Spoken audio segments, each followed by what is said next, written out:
saudara-saudara sekalian yang nyinyir sama saya, silahkan, kau duduk aja di sebelah situ.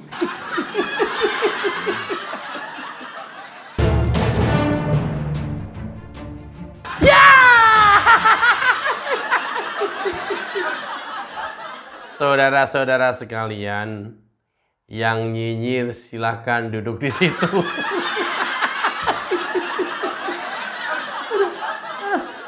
Aduh, Pak Prabowo, kalau menyinggung kok pas banget sih.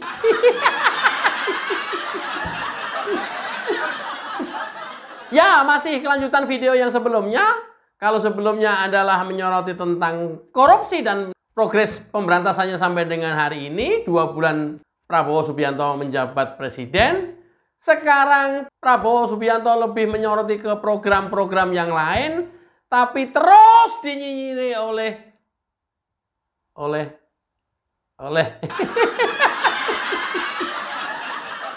sebutin jangan ya. Saya nggak sebutin namanya, tapi dinyinyiri oleh profesor. Sampai Pak Prabowo bingung, profesor Indonesia ini pinter apa goblok ya?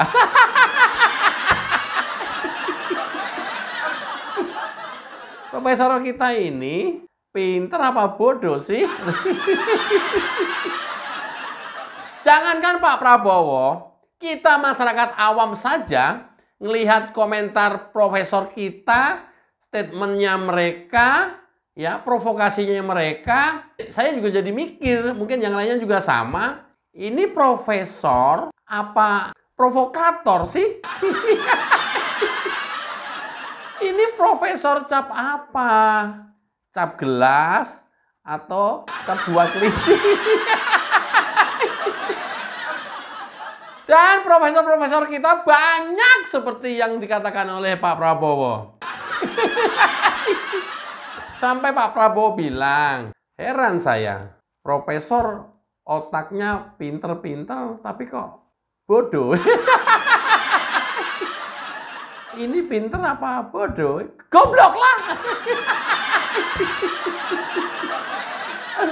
Aduh. Profesor di Indonesia bukannya membanggakan, tapi justru menghinakan. Ini sungguh sangat memprihatinkan dunia pendidikan kita. Kenapa? Sikap mereka itu kalau dirasakan oleh masyarakat yang tidak realistis. Sikap mereka lebih banyak politisnya daripada realistisnya membela masyarakat dan rakyat Indonesia. Itu fakta, itu yang kita rasakan. Mungkin karena itulah kemudian kualitas profesor kita, ya seperti yang dikatakan Pak Prabowo. Loh, profesor ini kan pinter ya, tapi nggak tahu profesor kita ini pinter apa bodoh sih.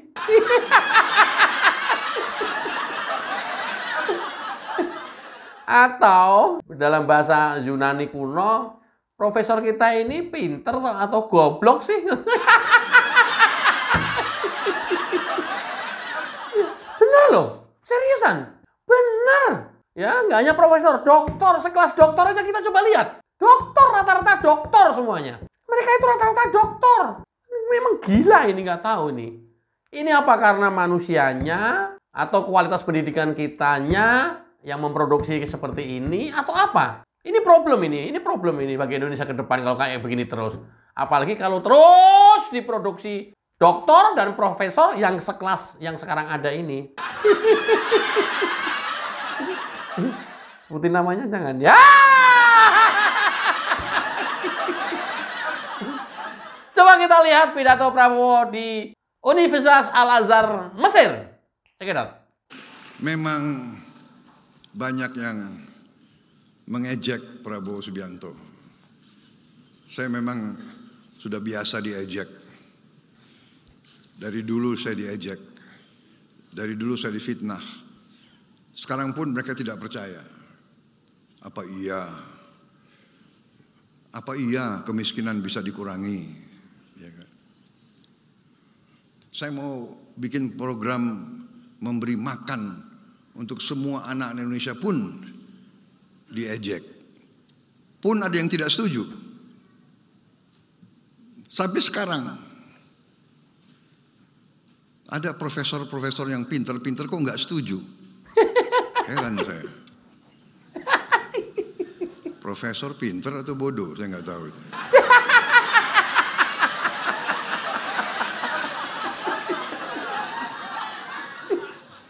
Mungkin pinter otaknya, tapi hatinya tidak bisa merasakan. Kalau anak-anak itu, kalau anak lapar ke sekolah itu bagaimana caranya? Dia tidak bisa merasakan.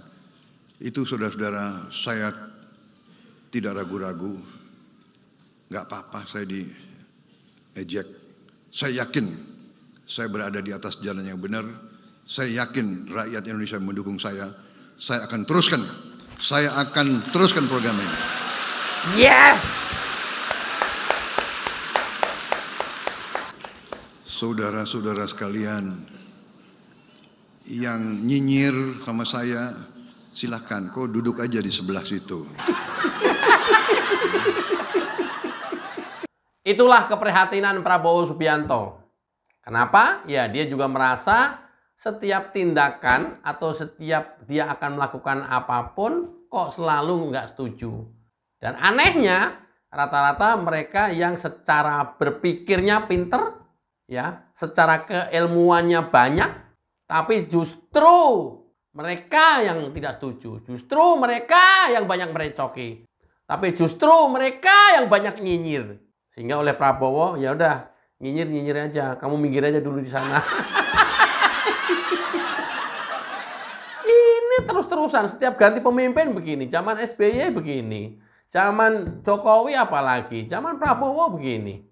Dan mereka rata-rata yang bergelar doktor dan profesor. Luar biasa kan? Luar biasa. Secara gelar akademisi dia sudah paling top, tertinggi. Tapi secara pola pikir justru malah menyesatkan masyarakat. Yang notabene masyarakat itu pendidikannya menengah ke bawah. Tapi pola pikir masyarakat lebih cerdas, lebih analitik, lebih bisa memilah mana yang salah, mana yang benar, mana yang lurus, mana yang bohong. Itu kondisinya sekarang. Artinya apa kalau sudah seperti ini? Ya, profesor belum tentu otaknya, pola pikirnya lebih baik dari seorang yang hanya lulusan SMA. Apalagi para profesor yang otaknya sudah sakit, hatinya busuk. Makanya Prabowo menyinggung, ya mungkin otaknya pinter, tapi hatinya dia nggak bisa merasakan bagaimana sulitnya anak-anak sekolah dalam kondisi kelaparan. Itu betul sekali. Kenapa? Profesor rata-rata berpikirnya tidak dengan hati, tapi berpikirnya dengan otak. Kalau otaknya lurus, kalau otaknya positif, mungkin menguntungkan. Tapi kalau otaknya isinya negatif semuanya, yang keluar juga akan negatif. Ini kondisi para profesor kita saat sekarang. Mau disebutin namanya.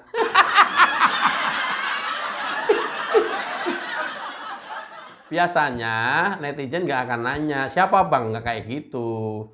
Biasanya itu netizen langsung komen sendiri. Oh ini ya bang, nah, tulis tuh di kolom komentar tuh.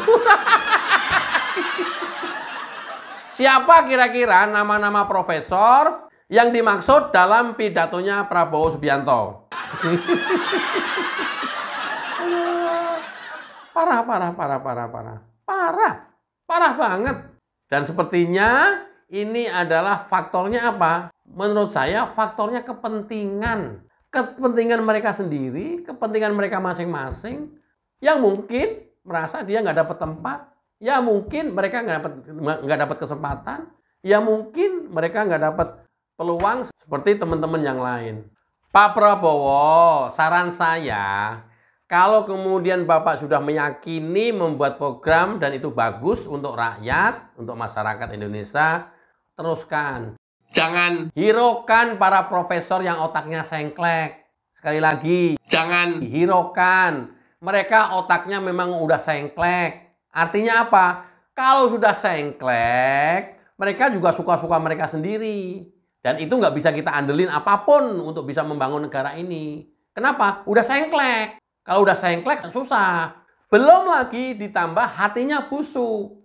Apapun itu, walaupun dia profesor, Kalau sudah otaknya sengklek, hatinya busuk, sulit. Kita nggak bisa berharap apapun dari orang seperti ini. Nggak bisa. Udah nggak bisa. Ya benar kata Pak Prabowo. Ya, yang nyinyir udah minggir dulu. Silahkan nonton dari kejauhan. Nggak apa-apa, sebagai penonton aja. Itu benar sekali. Dengan cara apapun kan Pak Prabowo di awal memimpin juga sudah mengajak seluruh lapisan masyarakat, seluruh komponen bangsa diajak. Ya kalau nggak mau bergabung ya silahkan melihat dari pinggir lapangan. Silahkan melihat dari pinggir jalan. Saya mengajak seluruh komponen bangsa untuk sama-sama membangun negara ini. Udah begitu, udah pas itu Pak. Kalaupun sekarang yang nggak mau gabung, nyinyir terus. Apalagi yang berafiliasi dengan partai, luar biasa nyinyirnya. Tapi nggak apa-apa Pak Prabowo, masih belum berani nyinyirnya Pak Prabowo kok. Nyinyirnya masih ke Pak Jokowi, masih ke Presiden ke-7, masih belum berani nyinyir ke Presiden ke-8. Kayaknya masih berharap.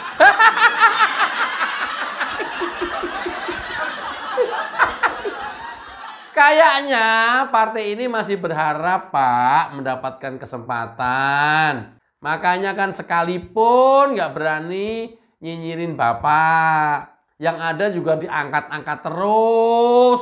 Yang ada juga dipuji-puji terus sama Hasto. Bapak kan dipuji-puji setinggi langit sama Hasto. Ini artinya apa? Ya mungkin dia masih ada berharap dari Pak Prabowo nantinya. Sama Amin Rais sekarang hari ini juga ngangkat-ngangkat Pak Prabowo terus-terusan. Memuji-muji terus. Kalau perlu menjilat ya menjilat.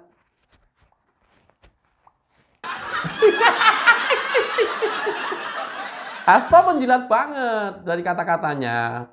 Ya.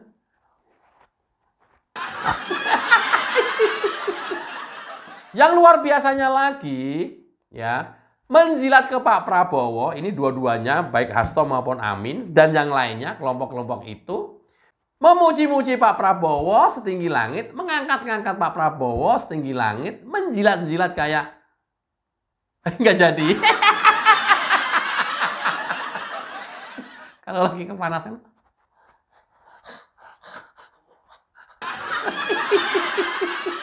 Kan suka menjilat-jilat. Tapi dia benci ke Gibran. Lo kan aneh. Ini kan dua pasangan atau satu paket yang nggak bisa dipisahkan. Saling menunjang, saling mengisi. Pak Prabowo menang karena ada Gibran, Gibran menang juga karena ada Pak Prabowo. Sekarang sudah dilantik dalam bekerja pun Pak Prabowo yang kemudian karena kesibukannya banyak pekerjaan, rapat-rapat didelegasikan ke Wakil Presiden Gibran. Kalau dia nggak mau Gibran, tapi menjilat ke Pak Prabowo seperti Hasto dan kawan-kawan, Amin Rais dan kawan-kawan, apa bisa seperti itu? Kan ya aneh. Kan ya aneh. Bisa seperti itu. Lantas Pak Prabowo juga mau menerima kalian. Ini kan kalian kan dalam rangka menjilat kan ini sekarang ini. Dan masih menjilat-jilat terus kan. Hasto, Amin Rais masih menjilat-jilat terus kan. Harapannya bisa bergabung, tapi nggak mau Gibran. Loh kan aneh. Nggak mau Gibran, siapa yang mau dipasangin situ? Hasto gitu wakilnya.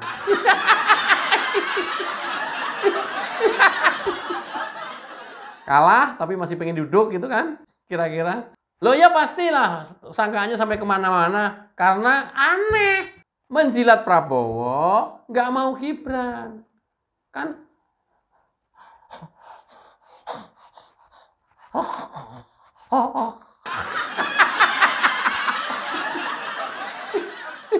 aduh, ya Allah. Makanya sudah benar dan sudah on the track Pak Prabowo. Sepanjang program Pak Prabowo diyakini itu bagus, kemudian rakyat mendukungmu, udah jangan dihiraukan profesor-profesor yang tadi Bapak sebutkan. Jangan dihiraukan para penyinyir. Kenapa? Mereka sampai mati nggak akan sembuh. Sampai sakaratul maut dia nggak akan sembuh. Kalau udah seperti ini, ya udah. Jangan pernah berharap apapun dari mereka. Oke ya? Mudah-mudahan mencerahkan dan bermanfaat. Wassalamualaikum warahmatullahi wabarakatuh. Cayo.